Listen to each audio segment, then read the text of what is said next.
Light the beam. Look, the Kings had a win total over-under of 34.5 last season, projected to finish 11th in the West by Caesar Sportsbook. They instead went on to win 48 games. That is their most in almost 20 seasons. Wow. Sacramento is returning most of its team from last season. Sabonis and Harrison Barnes signed contract extensions. They traded for Chris Duarte and sent Richaun Holmes to Dallas. And expectations are now high in Sacramento. They have a win total of over under 45.5. That is their highest since the 05-06 season. They'll be looking to make the playoffs in consecutive seasons for the first time since the early 2000s. Wow. That's when I was a rookie. Crazy. Last season, Monty McNair won NBA Executive of the Year, and Mike Brown took home Coach of the Year for the second time. And the Kings, look, they have positioned themselves this offseason to take the next step this fall. Marc, my question to you, do you think that they have positioned themselves to take that next jump this season? Oh, they're definitely going to be better next season. You know, I talked to Mike Brown, and he's ecstatic that they basically brought the band back together. Sabonis, Barnes, Lyles, they're all back. And I think people are sleeping on a couple of little things that the Kings have done. You know, now they got Duarte, who averaged 13 points as a rookie 2 years ago, coming in. The sharpshooter from Europe, Sasha Vezenkov, he was a 2023 EuroLeague MVP. I think they may expect him to give some shooting impact off the bench. And then they just signed Nerlens Noel, who, you know, will give them another added depth to their bench as well. They got perhaps not one of the best bench in the league. And so now you look at Keegan Murray, as they say. He looked amazing in Summer League, and he's been working with De'Aaron Fox, the All-Star, every day. So them having been under Mike Brown's system, coming back, I think they're going to be better than they were a year ago.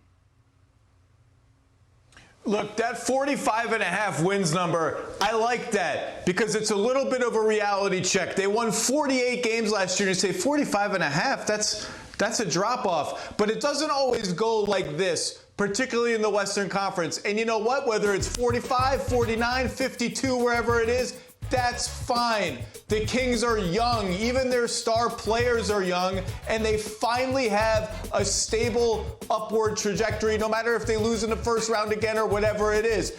Long term, we know who their point guard is, De'Aaron Fox. He's a superstar. Domantas Sabonis is an all-NBA player. It's the three positions in between that I think they have to figure out. Do we have enough with Kevin Huerter, Keegan Murray, Harrison Barnes? And when, because we have all our draft picks except one, when do we strike and try to upgrade those positions? And to me, that's why this year is about figuring out more what they have in Keegan Murray. How much can he do on both sides of the ball? How close can he get to being the third member of a true big three going forward? Because if he pops, everything there changes, and their plans can also change in terms of what they go out and try to get. But they're fine. Kings fans, enjoy it. Don't get hung up on the win totals, and we got to get a higher seed this season. It doesn't always work like that. Your team is fine. Finally. Well, it's not if Keegan Murray is going to pop. It's when he's going to pop, and he's going to pop this season. You know what? I love this young man. I watched him in Summer League, and I know it's Summer League, but it's not what he did. It's how he did it. He went in there and straight dominated. Looked like he put on, what is this, Spears, 8 to 10 pounds of muscle. They asked him to play Summer League. He didn't gripe. He didn't complain. He was like, all right, Coach Brown, I got you. And he talked about how he's been working on his game to enhance and work on the parts that he needs to improve in, because he want to be more than just a shooter. And so when I think about him, I think about how he averaged 12 points last season. And to be honest, he is going to be in the conversation for his most improved players. I believe he's going to take that big of a leap where he's going to average a dub this season. It's right in front of him. He averaged 30 minutes last season. His minutes are not going to go down. He looked like he's in the lab working. He's with Fox every day. I have high expectations for this young man. No, that's understandable. For the Sacramento Kings, there was a lot of disarray in the Western Conference. You had Phoenix Suns made a midseason trade. Obviously, Memphis, who had been growing to be a powerhouse, they fell flat. The Golden State Warriors, the defending champions, they could not win a road game. So hopefully for them, the Western Conference can still stay a little jumbled up and they can continue to stay dominant because they have been impressive thus far. The team features 6 players that averaged 20 points per game last season, led by Brandon Ingram, Anthony Edwards, and Jalen Brunson. And look, although the United States came in 7th in the last World Cup, there are plenty of examples of players improving drastically thanks to their time with the national team. Donovan Mitchell, Jason Tatum, Chris Middleton, Jaylen Brown, all average career highs right after their summer playing with the national team. Mitchell and Tatum also received their first ever All-Star selections the following season as well. So, back to the panel. The proof is in the pudding. Look, I played for USA Basketball. I was just okay. I was at the end of the bench, but I went from averaging 15 points to 18 points in one summer. You play with the best, you learn from the best, then you go play your best. So that's me. So iron sharpens iron. And there are plenty of real benefits for playing high-level basketball over the summer. Perk, as a person that was never invited to play for USA Basketball, can you tell me which player you think will elevate his game after playing in the World Cup? Well, one, you're wrong, Richard, and I believe my brother Marc Spears could prove that you don't know what you're talking about, because I actually did have an invite after we won the 2008 championship to actually go to and compete to earn a roster spot, but I turned it down, my brother. So there you go. So you're telling us that you did not want to play for the country of the United States. That's a weird flex, No, but I'm proving. That's a weird flex. No, because listen, man, at the end of the day, it's not a weird flex. I'm just proving you wrong because you always trying to come on here with your corny jokes. But like I was saying, anyway, here we go. Don't take me out of my box. I'm in no mood today. So I'm going with Pablo Banchero.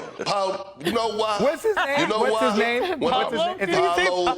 Paulo Banchero. There we go. Paulo Banchero. That's who I'm rolling with from the Orlando Magic. I feel like winning Rookie of the Year last year, polarizing figure.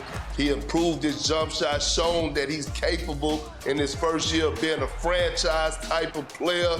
And I'm looking forward to see what he has added to his game this offseason and to watch him go against some of the world's best or the world's best and put on a USA jersey.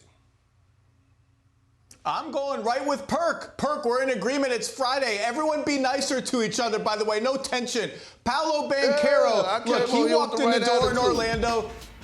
He walked in the door in Orlando, got the keys to the offense, #1 scorer on the team. He's going to be a great scorer in the NBA. I'm interested to see how he adapts in this environment to playing with a bunch of other great scorers. I think we're going to see the full breadth of his game come out as a screener, as a passer. He's a really good passer. Maybe he can lean into that as a rebounder. And probably his defense, too, will be lifted up by the competition around him. So we know he can score. He got the keys to the offense right away. I want to see everything else come out of his game this summer because he's going to be a really great all-around player, and he's going to be surrounded in Orlando by other guys like Franz Wagner who can score too. So he's going to get all that parts of his game working. It came down to Paulo Banchero or Ant Edwards to me, and I think the pressure is more so on Ant to show that he can be that guy because we've asked him to do that in Mini, and I know it's been a rough couple of years with them trying to build their chemistry, but nonetheless, you can't sleep on the fact that his numbers across the board have increased every year of his career. Points per game, assists per game, rebounds per game, steals per game, field goal percentage, three-point field goal percentage. And so if he can go and prove amongst this talented collective of young stars that he is that guy and lead this group, then I feel like that will immediately translate unquestionably to the place where we've really been putting pressure on him, his team. And so we have great expectations based on the talent of the Timberwolves. I think if he gets this experience and is the guy that I sort of have circled and watched. You know, I'm going to make the producers mad because I'm going to switch off of what I said already. Banchero's going to be awesome. So is Ant's going to be awesome. But, hey, don't sleep on Jaren Jackson and Brandon Ingram. Like, these two guys are monster players, especially on an international level where the three-point line is going to be smaller. I expect them both to flourish, take their games to the next level, and also use that as like RJ was saying, take that to bring their game to a higher level next season. So Brandon Ingram and Jaren Jackson, good luck in guarding them the rest of the world. Yeah, no, I think, look, I like seeing Josh Hart on there. I like seeing Austin Reeves. We saw his improvement from last year to this year. Now he's playing on a bigger stage with, I don't want to say he's playing with better players, but it's a different thing. When you're in USA basketball, the whole goal is to not be the weakest link. That's probably why Perk didn't show up. I feel you, Perk. I completely understand. Look, it's not just the American team that is bringing. Nice? I'm not listening to Zach. They're far away. Spain is looking to repeat as FIBA World Cup champions. Ricky Rubio was the 2019 MVP, and he's back this year. Australia, France, and Germany will serve as very tough competition as they have multiple NBA players on their roster. Look, with all the names on these rosters, Chiney, do you think USA should be the favorites to win the World Cup? Why'd you come to me first? Because you have USA basketball experience. That is true, even though I'm trying to switch it over because of family ties, but it's okay.